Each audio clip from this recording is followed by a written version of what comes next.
हम सब हर पल इतना सारा डेटा बना रहे हैं, पर क्या कभी सोचा है कि ये सारा डेटा हमेशा के लिए महफूज कैसे रहेगा? आज हम एक ऐसी टेक्नोलॉजी की बात करने वाले हैं जो डेटा स्टोरेज की दुनिया को पूरी तरह से बदलने वाली है। ये एक ऐसी खोज है जो साइज और मजबूती की हर सीमा को तोड़ रही है।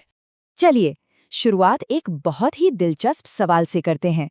सोचिए जरा, क्या ये मुमकिन है कि डेटा रखने वाला कोई क्यूआर कोड इतना छोटा हो कि वो एक बैक्टीरिया से भी छोटा हो? सुनने में ये किसी साइंस फिक्शन फिल्म जैसा लगता है ना? पर ये अब हकीकत है। जी हाँ, साइंटिस्ट ने एक ऐसा क्यूआर कोड बना लिया है जो सिर्फ 1.98 वर्ग माइक्रोमीटर का है।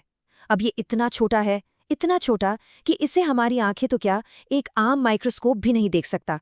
इसे देखने के लिए एक बहुत ही पावरफुल इलेक्ट्रॉन माइक्रोस्कोप की जरूरत पड़ती है। लेकिन सवाल ये उठता है कि हमें आखिर इतने छोटे स्टोरेज की जरूरत ही क्यों है? इसका जवाब छिपा है डेटा के उस विशाल समंदर में जिसमें हम आज जी रहे हैं। और सच कहूं तो इसे संभालना एक बहुत बड़ी चुनौती बन चुका है। चाहे एआई हो, आईओटी हो या सोशल मीडिया, हम हर सेकंड इतना ज्यादा डेटा बना रहे हैं जिसकी कुछ साल पहले कल्पना भी नहीं की जा सकती थी। एक अनुमान के मुताबिक हमें जल्द ही 20,000 एक्साबाइट से भी ज्यादा डेटा स्टोर करना होगा। अंदाजा लगाइए, ये इतना डेटा है कि अगर इसे किताबों में छापा जाए तो पूरी की पूरी धरती किताबों से ढक जाएगी। और मुश्किल ये है कि आज हम जैसे डेटा स्टोर करते हैं, यानी हार्ड डिस्क वगैरह में, वो इस चुनौती के लिए तैयार ही नहीं है। वो कुछ ही सालों में खराब हो जाती हैं। उन्हें चलाने के लिए लगातार बिजली और कूलिंग चाहिए, जिससे खर्चा भी बढ़ता है और पर्यावरण पर बोझ भी। और यहीं पे एंट्री होती है इस नैनो क्यूआर कोड की, एक असली गेम चेंजर के तौर पर। ये हमारी इन सभी मुश्किलों का एक बहुत ही शानदार समाधान है। इसके साइज का अंदाजा लगाना है तो ऐसे समझिए, हमारे सिर का एक बाल लगभग 70,000 नैनोमीटर मोटा होता है और इस क्यूआर कोड का एक पिक्सल वो सिर्फ 49 नैनोमीटर का है। मतलब कल्पना से भी कहीं ज्यादा छोटा।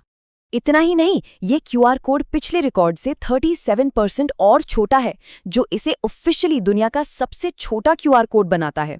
और हाँ, याद है वो शुरू वाला सवाल, ये असल में ज्यादातर बैक्टीरिया से भी छोटा है। तो अब दिमाग में यही आता है कि आखिर इतनी छोटी सी चीज बनती कैसे है? मतलब इतने नैनो लेवल पर कोई जानकारी लिखता कैसे है? इसका जवाब छिपा है एक बहुत ही एडवांस्ड टेक्नोलॉजी में, जिसका नाम है फोकस्ड आयन बीम। आसान भाषा में समझें तो इसमें आयंस की एक बहुत ही पतली फोकस्ड किरण का इस्तेमाल होता है। ये किरण किसी कलाकार की तरह एक पतली सिरामिक फिल्म पर नैनो लेवल पर नक्काशी करती है। देखिए, प्रोसेस कुछ ऐसा है। सबसे पहले एक पतली सिरेमिक फिल्म ली जाती है, फिर उसी फोकस्ड आयन बीम से उस पर क्यूआर कोड का पैटर्न उकेरा जाता है और बस इसी पैटर्न के अंदर सारा डेटा एनकोड हो जाता है। अच्छा, तो लिख तो दिया, पर अब इसे पढ़ेंगे कैसे? उसके लिए एक इलेक्ट्रॉन माइक्रोस्कोप से इसकी एक फोटो ली जाती है और फिर उस फोटो को कंप्यूटर की मदद से स्कैन करके सारी जानकारी को वापस डिकोड कर लिया जाता है। लेकिन देखिए, ये कहानी सिर्फ साइज की नहीं है। इसका जो सबसे बड़ा असर है वो हमारे भविष्य पर पड़ेगा। असल में ये टेक्नोलॉजी आने वाली हजारों सालों तक इंसानी ज्ञान को महफूज रखने का रास्ता खोल सकती है। जरा कल्पना कीजिए, हमारी सबसे जरूरी साइंटिफिक रिसर्च, हमारे ऐतिहासिक दस्तावेज, सरकारी रिकॉर्ड्स, यहाँ तक कि स्पेस मिशंस का सारा डेटा, हो सकता है पूरी मानव सभ्यता का ज्ञान इन नन्हे से क्यूआर कोड में हमेशा के लिए स्टोर कर दिया जाए। इसका सीधा असर हमारे डेटा सेंटर्स पर भी पड़ेगा। आज के जो बड़े बड़े डेटा सेंटर हैं वो बहुत ज़्यादा बिजली और जगह लेते हैं। ये नई टेक्नोलॉजी भविष्य में इन डेटा सेंटरों की ज़रूरत को बहुत कम कर सकती है, जिससे ऊर्जा बचेगी और इससे कूलिंग की भी कोई ज़रूरत नहीं है। तो ये खोज सिर्फ एक नया रिकॉर्ड नहीं है, ये डेटा स्टोरेज के भविष्य की तरफ एक बहुत बड़ा कदम है। जैसे आज हम हजारों साल पुराने पत्थर के शिलालेखों को पढ़कर इतिहास जानते हैं, ठीक उसी तरह शायद भविष्य की पीढ़ियां हमारे आज के डिजिटल ज्ञान को पढ़ पाएंगी। ये साइंस के जरिए हमारी विरासत को अमर बनाने जैसा है।